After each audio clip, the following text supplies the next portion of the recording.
Salma. Žvejok su malonumu.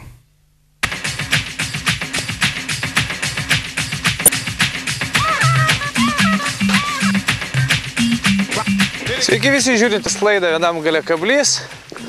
Daugelis meškeriotojai sakė, praėjusį savaitgalį visiškai nekybo, neskaitant stintų. Nekyba tai nekyba. Žiūrėsime, kaip šiandien nekibs mums. Iš tikrųjų galvojame, kad kibs bet kokio oro galima kažką tai pagauti, kad ir kaip jis besikeistų šiandien iš šiaurės rytų vėjo. Pats geriausias žvejybų vėjas, geriau namie sėdėti. Bet kaip bus, tai bus. Svarbiausiai mūsų rankose kraštai, gera nuotaika, pakankamai storas teninio ledas, didžiulės platybės, apie kurias nieko nesuprantu. O kaip bus visą tai, pamatysite netrukus.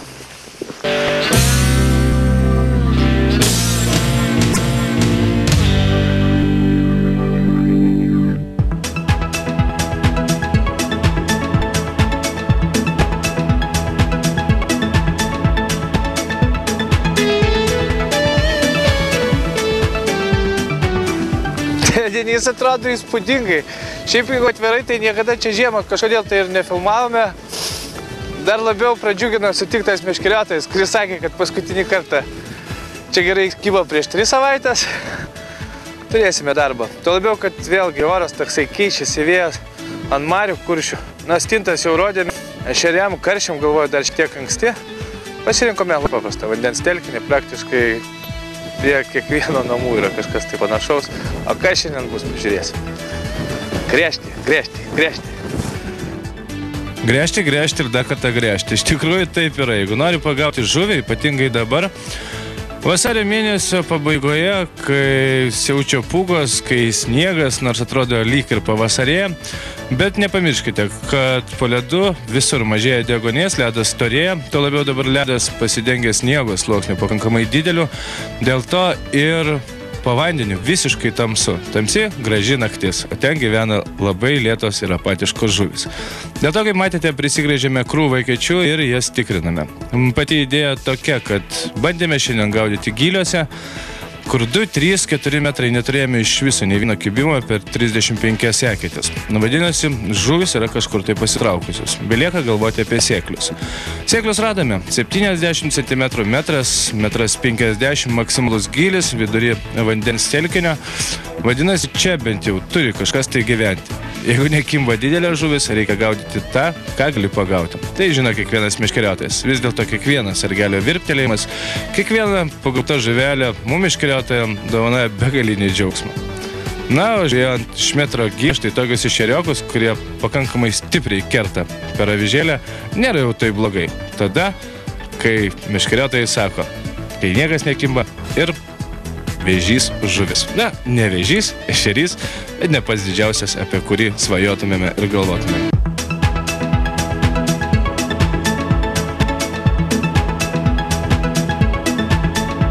Vienas kitas ešeriokas ir vėl viskas tuščia. Visiškai logiška. Kodėl? Todėl, kad, tokiame gilyje ešeriai iš tikrųjų įsibaido. Pagauni vieną kitą žuvelį ir turi žygiuoti prie kitos eketės. Bet yra labai paprastas patarimas kiekvienam mūsų meškeriotojui. Jeigu pagauji vieną kitą ešerioką, įmesk uodo trūklio lervų ir eik prie kitos eketės. Nebūtinai tų uodo trūklio lervų mesti saujomis, bet pavyzdžiui 5-6 uodo trūklio lervas, leidžiančios iš štai tokio gylio iš eketės viršaus sujaudina vieną kitą žuvį. Teninio giliai šiandien iš ryto nieko mums nedavė. Gali būti, kad ir keičiasi oras ir šiaip praėjusi visą savaitę meškeriotojams buvo neypatingai laiminga, kas gaudė stintą, žinoma. Tie ant kuršių marių kažką tai surankė, bet kiek teko girdėti ir plateliuose, ir kitose ežeruose, vandens telkiniuose palei Kauną, vyrai iš tikrųjų sakė, praėjusi savaitė buvo, ypatingai praėjusi savaitgalis labai prastas. Ką darysim? Svarbiausia, kad mes radome sėklius ir ant sėklių pagavome vieną kitą žuvį. Tai yra svarbiausia, vadinasi, galbūt tų didžiųjų teninio monstrų gyliuose nepagausime, bet ir tada kalbėsime apie tai, kaip reikia žvejoti sėkliuose. Tuo labiau, kad dabar tas metas, vasario pabaiga, kovas, kai labai daug pačios įvairiausios žuvies, daugelis meškeriotojų gaudys prie ežerų švendrių, ten, kur labai negilu, ir reikia atkreipti dėmesį į tam tikrus, galima sakyti, žvejo subtilumus, gudrybės. Visų pirma, kaip matėte, gręžiame eketę ir štai kaip atrodo eketė. Mes jos neapšviečiame, nevalome su samteliu, o tiesiog paprasčiausiai išgręžėte eketę, pasidarėte savo reikalingą skylutę, štai taip sniege. Viskas. Ir tada jūs gražiai leidžiate avižėlį ir dirbate. Ir viskas labai paprastai dėl to, kad gilis čia, kaip matote, va, teninės sėkliuose gilis, na, kiek čia yra, metras gal maksimum, kai kuriuose, kitėse net metro. Ir dėl to, jeigu šiek tiek saulėta diena, jeigu šiek tiek yra saulės, jeigu dangus šviesus, iš karto, jeigu išvalyti eketės, gausis kaip prožektorius, apšviestas visas sėklius ir žuvis taps labai baukščios ir labai vargu ar plauks prie jūsų eketės. Kaip sakiau, radome vieną kitą žuvį, apie žvejybą sėklių subtilumuose vėliau, žinoma, žvejybos eigoje, patys įsitikinsime ir iš viso, ar nebuvo čia atsitiktinumas pagauti vieną kitą žuvį, bet idėja tokia, kad lėksime, gręšime, nes jeigu turime sėklių, reikia gražiai nugręžti, paruošti vietas, kad triukšmo po to nebūtų ir tada lakstyti per eketės ir rankyti vieną kitą žuvį.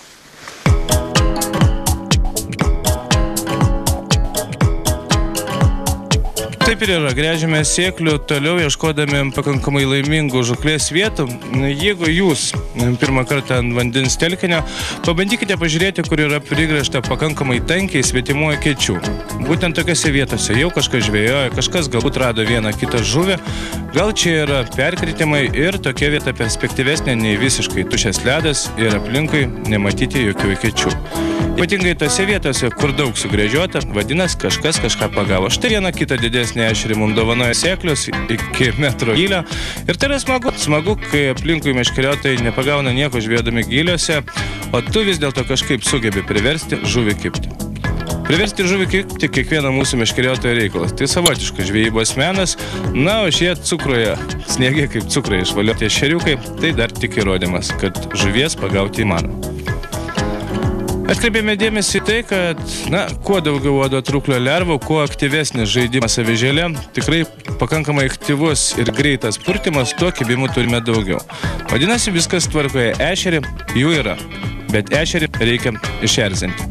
5-7 minutės tuščias ekerėje ir kraustumės vėl į kitą. Žodžiu, žygiuojame, mėtomės iš ten ir pagauname vieną kitą žuvį. Bet jau šiandien iš sėklių nesitrauksime, nes, kaip jau supratote, bandymai gilumoje buvo visiškai bevaisiai ir vėlgi tai kalta, kaip jau sakiau, na, vadinamoji vasario pabaiga, kovo pradžia, kai ledas storas, kai ledo labai daug sniego, kai ten po vandeniu naktis, žuvis iš tikrųjų ne pačios aktyviausios.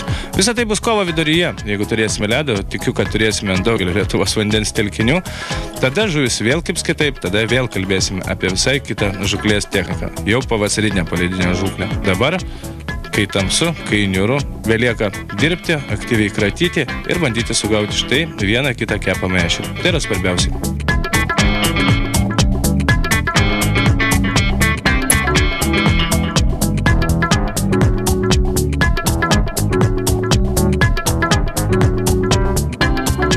Tai ten užkibusios žuvelės mus tik džiugina ir, kas svarbiausiai, tų žuvų daugėja.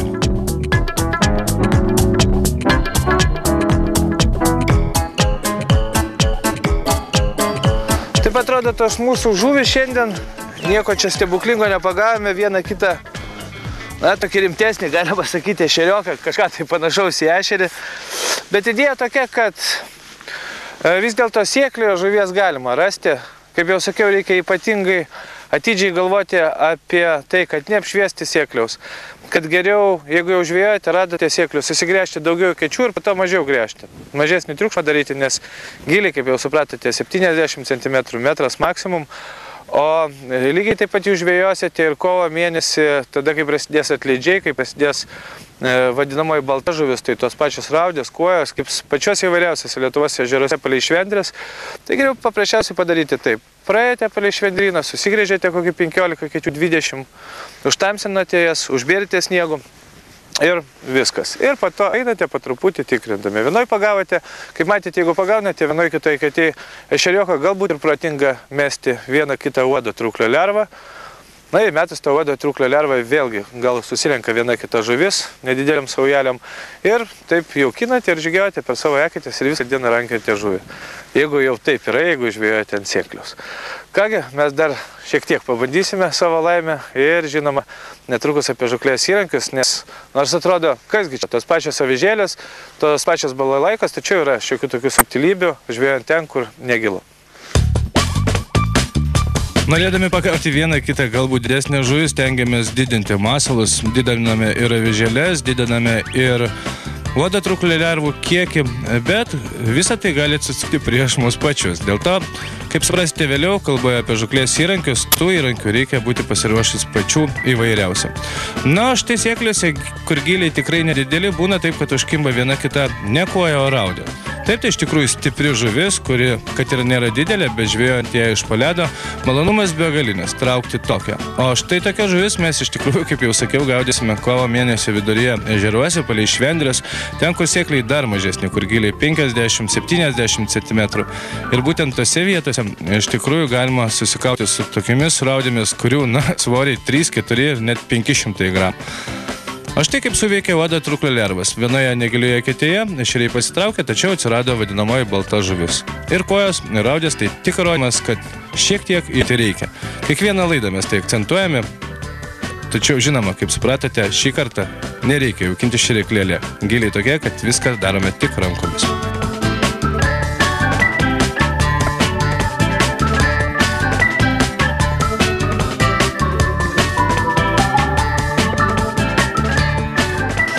Apie žuklės įrankius labai greitai, nes turime toliau dar gaudyti ant tos sėkliaus, kokius mes naudojame.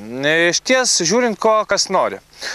Būna taip, kad sėkliuose žuvis pradžiai kimba aktyviai, po to, žinoma, apsigaudo, šiek tiek berite uodatrūklio lervų ir jos tampa pakankamai atsargios, pakankamai baugščios. Dėl to reikėtų turėti 2 variantus įrankių.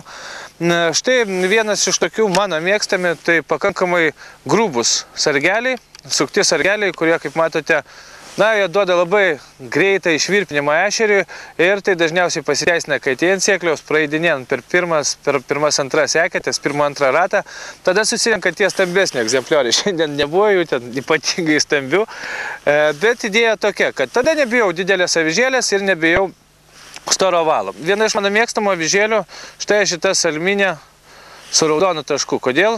Todėl, kad jinai, tokia varo ešeriui agresija. Antras dalykas, ir jinai plokščiai yra planeris, ne valframas. Vėlgi, kai visą laiką akcentuodavom, kad reikia valframą, tai žvejojant ten, kur negilu, kur seklų metras gilis, valframas visiškai nebūtinas. O štai tie avižėlė plokščia, kai jie virpinė, jinai dirba ne tik šakinėje, kaip valframas, aukštyn žemyn, tačiau šonas, taip pat dirba ir šonai. Tai turbūt vienas iš esminių dalykų, kad suerzinti pakankamai didelį ešerį.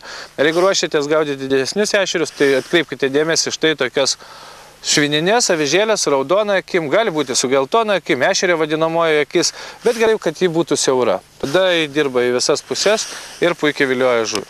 Kaip matėte, šiandien taip pat naudojau pakankamai didelę avižą, daug masalo dėjau ir vadinamosius pinkus, tai yra mažas musės lervas, dėjau po 7 uodatrūklio lervas ir kad koks buvo kibimas prastas, tačiau žuvis vis dėlto susivėlioja. Bet atėjo tas laikas, kai reikėjo pradėti galvoti apie tai, kad lyg tai nebėra ant sėkliaus žuvies ir tada mums teko paimti visai kitas meškeres. Tada jau lafsaniniai sargeliai, kurie švelniai stuksi į dugną, po truputį pakelia avižėlę nuo dugno.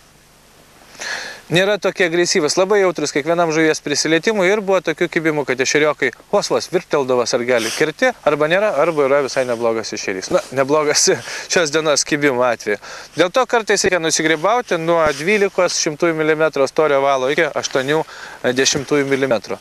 Ir bandyti turėti pačių vairiausių avižų. Ir labai mažų, smulkių tada, kai žuvis tikrai neaktyvios, galbūt tamsesnių spalvų pavasariop, iki iš tikrųjų galingų avižų, norint pagauti pakankamai didelę žuvį pačioje pradžioje žuklės. Taip, kad atkreipkite dėmesį, štai mūsų tokios labai paprastas rekomendacijas.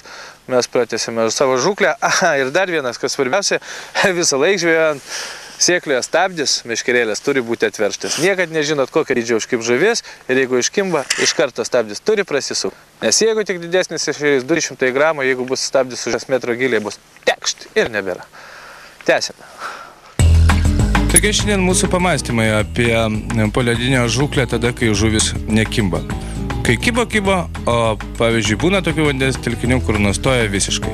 Kągi daryti meškeriotojai? Belieka galvoti apie tai, kad vieną kitą ešerioką galima sugauti ten, kur atrodo visiškai vieta neperspektyvi. 70 cm metras, nors šalia perkritimų ir 1,5 metro ir 2,5, tačiau žuvis ten nesilaiko.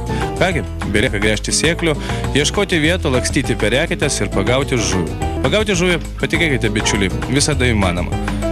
Įmanoma, tik reikia tam geležies gabalėliui, tas, kur guli ten apačioje, kurį iššokdinote, įkvėpti gyvybės. Ir žuvis pasiduoda. O tai mums meškeriotojams svarbiausia. Malonumas, sargelio linktelėjimas ir puikiai praleistas laikas ant ledo.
Ypatingas tas mūsų laimikis, bet tada, kai niekur niekas nekimba, netgi šiandien skambinome mariose, žmonės pagavo po 2-3 ešerius, tie, kurie moka gaudyti ešerius.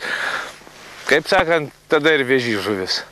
Tai labiau, kad mažiukus tai visus sugrūsime, vėsus sugrūsime atgal.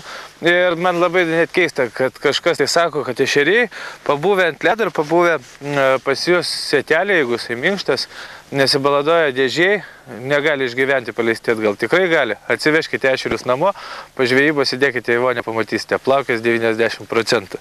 Taip, kad paleisti galite, na, galbūt ne po visos dienos žvejybos, kaip mes, po pusdienio žvejybos, bet nebijokite, kad labai daug to žuvies išgyvens. Dabar visiems mums svarbus ekspertai, kągi jie papasakos naują.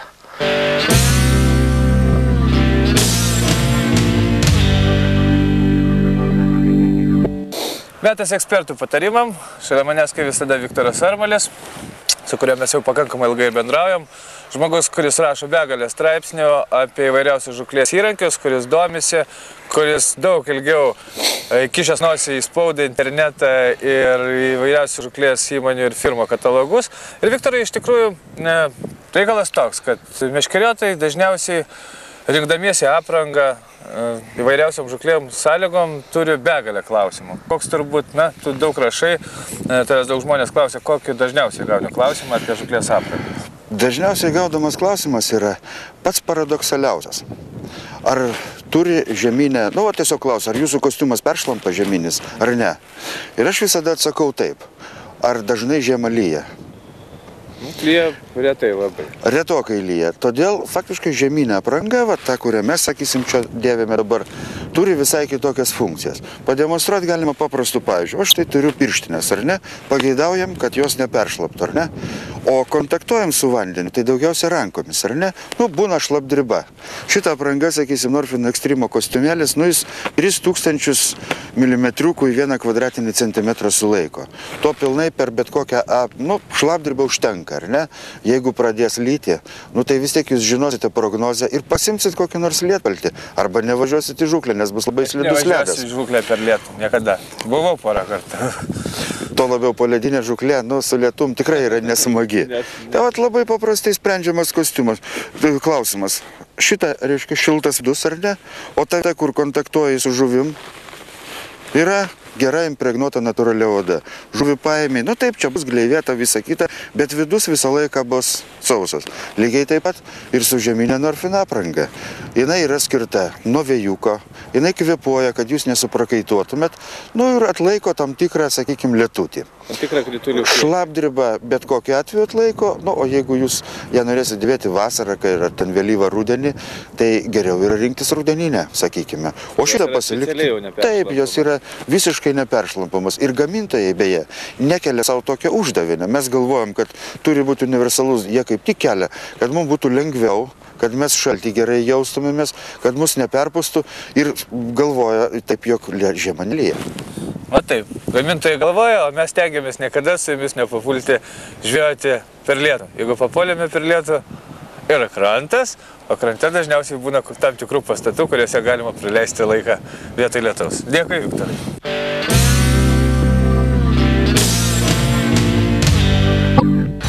Saulius Jokožio didžiausia vakarų Lietuvoje spaustuvė šiemet pristato naujieną. Įsirinkite ir padarykite kalendorių pats savo.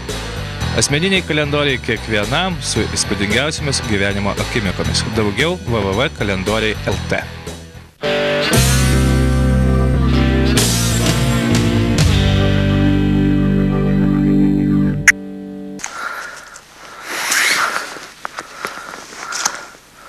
Plaukia visas tik daina. Dabar, kol mūsų žuvis plaukia atgal į tezinio vandenis, mes, kaip visada, norime pažiūrėti konkursą. Pagavai paleisk, dar kartą kartoju konkurso sąlygas. Pagavote žuvį, paleidote, nufotografavote arba nufilmavote. Gerai būtų, kad vis dėlto būtų fotografijos ir atsiuntėte į mūsų laidą. Mūsų laida kartu su Sauliaus Jokožio spaustuvė, kaip žinote, organizuoja šį konkursą. Ir visi, kurie sudalyvauja mūsų konkurse, papuls į labai gražų didelį albumą Pagautas ir paleistas Lietuvos žuvis. Didžiausias pagautas ir paleistas Lietuvos žuvis. Gali būti bet kokia žuvies rūšis. Svarbiausia, kad mes matytumėme nuotrauką su laimikiu ir kaip jis plaukia atgal į vandenį. Tai yra svarbiausia. Tokia idėja. Norime išsaugoti didžiausias mūsų Lietuvos žuvių reproduktorius, kad jos būtų gyventa vandenyje ir kiti jas galėtų pagauti. Pagautas ir paleistas naujosios žuvis. Artūras Ruzas sugavo 40 cm kiršlį Dzūkijos upelį ir pasakė ją mate. Upėtakis sugautas Gintauto Masiulio iš Vilniaus 35 cm taip pat gyvena savo stichijoje. Aurimas Čepulis ir jo paleistas Salatis.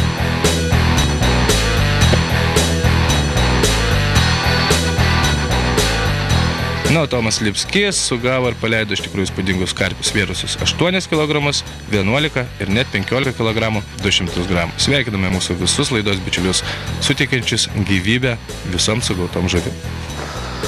Viskas, ką norėjom parodyti šioje mūsų laidoje, prigrėžėm begalį kačių. Baisu pažiūrėti. Atrodo, kaip tankai kokie pravažiavom.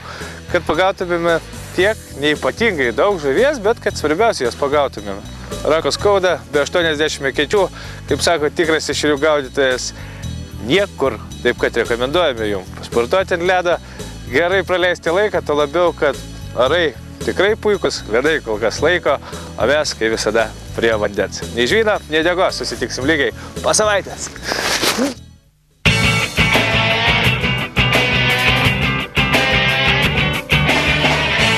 Salma. Žvejok su malonumu.